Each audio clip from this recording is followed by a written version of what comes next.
Hello, I'm EnterElysium and welcome to IRL News. Now today, three things. Firstly, Gamespot have apparently got rid of most of their US-based journalists to the point where they have 2 games journalists left. Which is interesting. I don't know why they're going down to 2. We haven't had a comment on why this is happening. I think Gamespot is owned by CBS Interactive, which also owns Giant Bomb, so maybe they're thinking that they've got 2 competing franchises in a very tight niche world at the moment and maybe they're trying to get rid of one of them. I have no idea. They have definitely decreased the number of journalists down to 2 in the US, which is not much. I mean, you consider how much of games journalism happens in the US. I mean, you get things like, PAX and so on. Most of the big events, most of the big things, all the most AAAs have been made there are in Canada, and they're down to 2 journalists. I don't see how that means they can do a fully comprehensive job. So I'm not exactly sure what's happening over there at Gamespot. Oh well. Secondly, we talked a little while ago about Crytek and how Crytek UK people were allegedly not getting paid, and people were leaving, and they were allegedly in financial troubles, although they said, "Oh no, everything's fine, don't look here." Well, we found out since then that that is not true.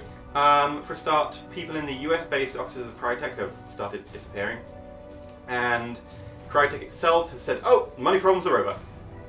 We've actually found out why the money problems are over now. Turns out that they sold the Homefront IP. Now, the UK studio, which they were having all the problems with because people weren't getting paid, allegedly, was actually meant to be working on Homefront 2. And I don't know why you'd not pay them and continue to get them to work unless you're getting very close to the end of a project and you were like, right, if we can get the project out the door, we can get the money back. So they sold the Homefront IP and the studio, so Crytek UK no longer is going to exist, it's going to go over to the new people. I think it's Deep Silver bought it. So, well, best of luck to them. So, I'm very confused about why they'd be making them work.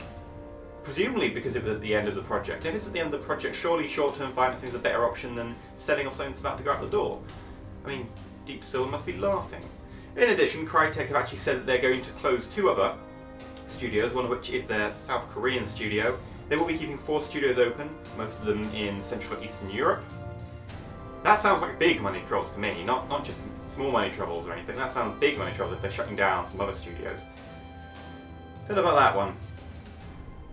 Actually, they only bought the license for Homefront off THQ, which I believe was 2 years ago, THQ and under, which is a real shame. THQ were pretty awesome, but I guess massive mismanagement financially must have caused that or something. But they only bought it 2 years ago, the IP, and they started working on Homefront 2. And they bought the IP for Homefront for $500,000. So that's fairly cheap for an IP, but they bought the IP for $500,000, and then 2 years later they're going to have to get rid of it to Deep Silver by selling off the entire IP and the studio. That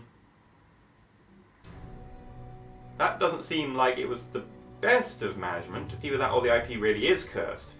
Anyway, and lastly, EA Access. Right, EA have basically got this thing, which they're going to have for Xbox One, which is a subscription service. You pay $5 a month or $30 a year, and you get access to a few games. Now, it's baked at the moment, so there are like 4 games available, and they say, oh, there'll be more games in it, and you'll get 10% off DLC.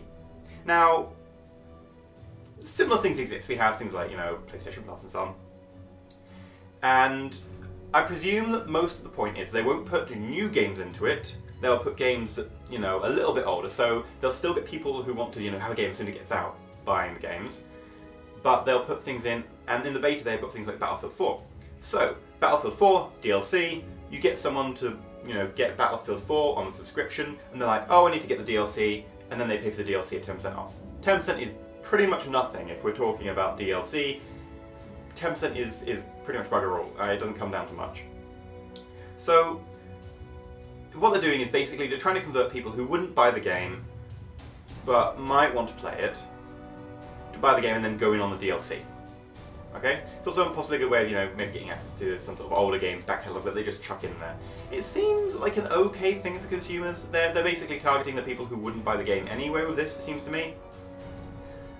However, Sony came out and said, nope, it won't be on the PS4 because we don't believe it represents good value for money for PlayStation consumers. This is a pretty big thing. I mean, you don't tend to get different sort of groups of, say, the games console manufacturer and owner going up against a major publisher. And what they have done here is pretty much go up against them and say, no, they're doing stuff that's not good value for money. I mean, we know it. EA does a lot of stuff that's not good value for money. I mean, this, it depends what games they put in it, but it looks like it may be good value for money for some of people. I mean, I'm not against it per se, I'm just saying that maybe some people don't get the money out of it and some people do. I guess it depends how you use it, what games they put in. We don't know yet. Could be anything. So, PlayStation have said this, and we presume that mostly PlayStation have said this because they don't want all the individual publishers going and having their own subscription service. They've got their PlayStation subscription service. They don't really want people going and then going up. Well, you know what? Let's just have our own subscription service. PlayStation have got one, because that would end up with many, many different subscription services, and then PlayStation would just be sitting there going, oh, it's got Sony games. It must be noted, actually, that PlayStation's PlayStation Plus actually costs more money than EA Access, so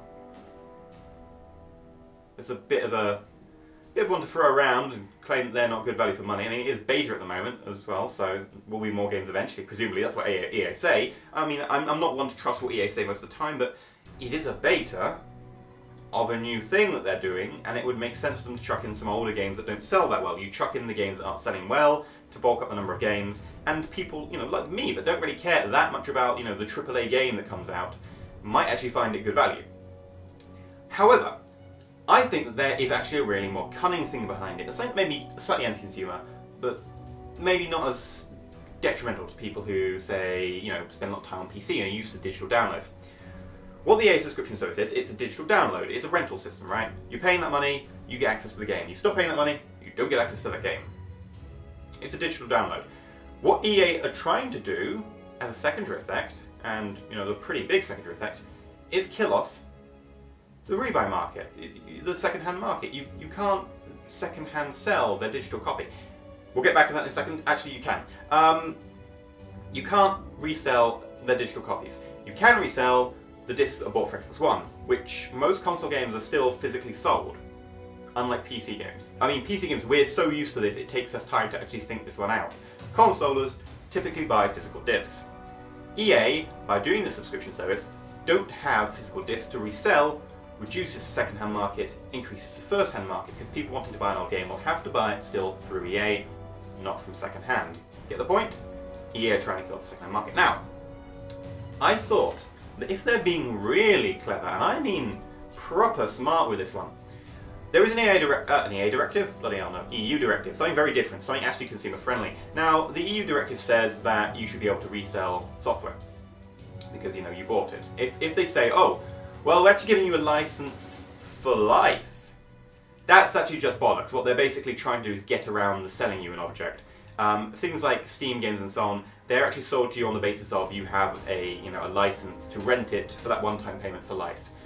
And what the EU said when looking at these sort of things is they went, right, you're just trying to get around selling things, so you're trying to get rid of their resale. And that's not allowed. EU directive, you can resell. Now, this is on appeal, I believe, in the EU, which means that it's sort of half not enforced yet. It should be, but it's being appealed, so we'll see.